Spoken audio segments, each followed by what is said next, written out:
When I was about 16 years old, I read a book. It was a very interesting book. The name of the book was Zen and the Art of Motorcycle Maintenance.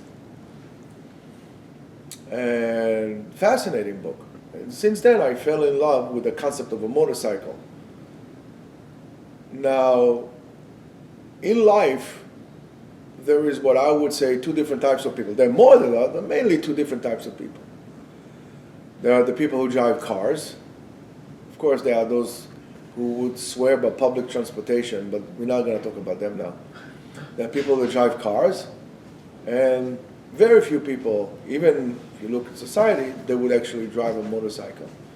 Now, what's the main difference between the two? Between the two is the difference is like those who drive cars are usually the ones who try to play it safe.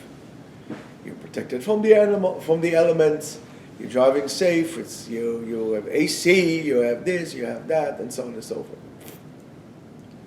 Well, what about driving a motorcycle? Why is a motorcycle so different? Well, as you think about it, you have this beast. Let's say you're driving a Harley. So you're driving a Harley, right? They're like, I don't know, 30 inches from the ground, driving with 80 wild horses right underneath you. You're sitting on a seat that is maybe 10 inches, leather seat is 10 inches wide, going at this speed, coming to a curve, turning the road and coming it fast, and then you lean into it, and then you know what you do. You actually squeeze the throttle, you give it more power, and you get out and you drive. It's an amazing feeling to ride a motorcycle.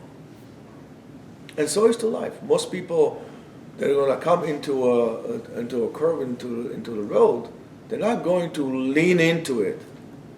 When difficulties comes into your life, do you lean into it? Do you get more power, or you try to run away? You put the AC on, you put your windshield wipers. Driving, for example, in a motorcycle, you need to understand that you need to have a small reflector, because otherwise it's like you being hit by gale forces. You're driving on a bike. It's like 80, 100 miles an hour, wind coming, attacking you all the time. It takes a toll on your body. And yet you're able to put a tremendous smile on your face driving that bike. What are you? Are you a motorcycle person?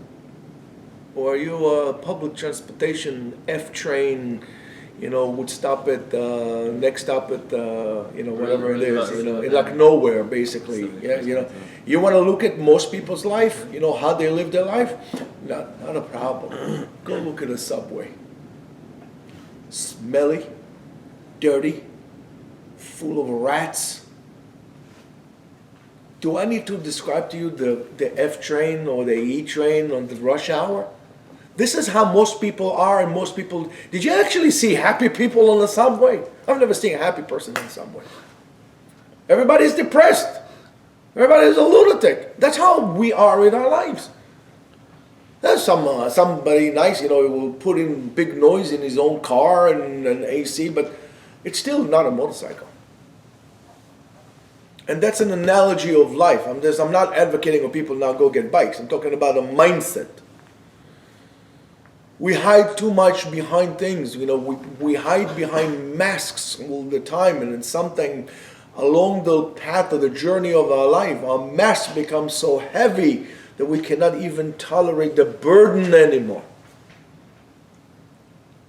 We are afraid to look at life and actually enjoy it. We're afraid to go on this motorcycle and squeeze the throttle down, to enjoy life, to feel the boost, to feel that you are alive. We're afraid to feel that we are alive, and that's so sad to me. Somebody once says, in order to really be who you are, if you want to really be who you want to be, you have to abandon who you are right now, because what you are right now is just a facade for some kind of an imaginary thing that you put on yourself. And you realize that at the end of the day, you don't need to ask permission for people to live your life. But you do need to want to live life itself.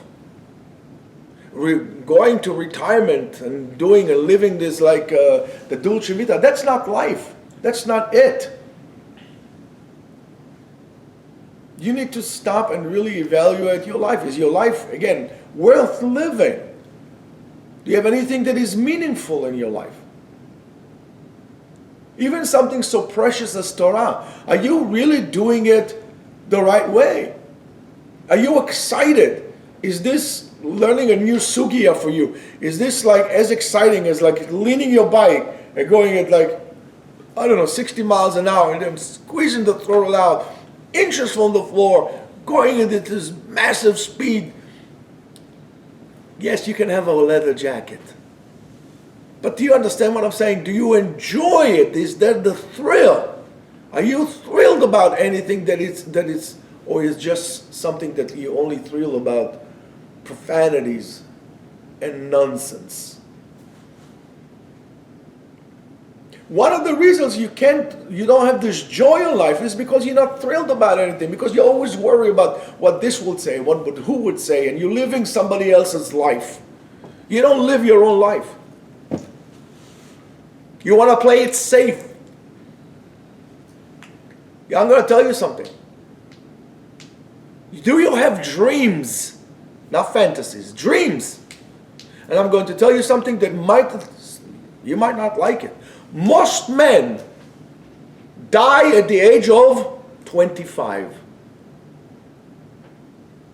But it's until 75, 80 they're actually being buried. When you give up all your dreams, and around the age of 25, when the pressure comes that I have to get married, I have to do this, I have to do this, I have to do that. Okay, how are you going to do this? Okay, let's do what everybody else does. Let's kill our dreams. At that point, you cease to exist. At that point, you're dead. At that point, you don't have the thrill of life anymore. You're not happy to look into life. How in the world do you think that you're going to dare to call yourself Eved Hashem if you don't have the simcha, the joy? You don't. You don't have simcha in your life. And you're going to tell me that you are Eved. It says, if do it Hashem besimcha. Even then, at that point, the mitzvot become a burden on you. Becomes heavy on you. And that is because you don't have joy in your life. Because you were willing to give up on your own dreams. And that's something you need to look into. Everybody is rushing to get married. You know, it's a joke. You know what they say. It takes 6 men to bring a person down to the grave. It takes only 1 woman to bring him there. You know, to lower a person to the grave, you need 6 men. But we got there is because he was rushing to get married. Yes, it's a joke. But where are you rushing? Where are you rushing?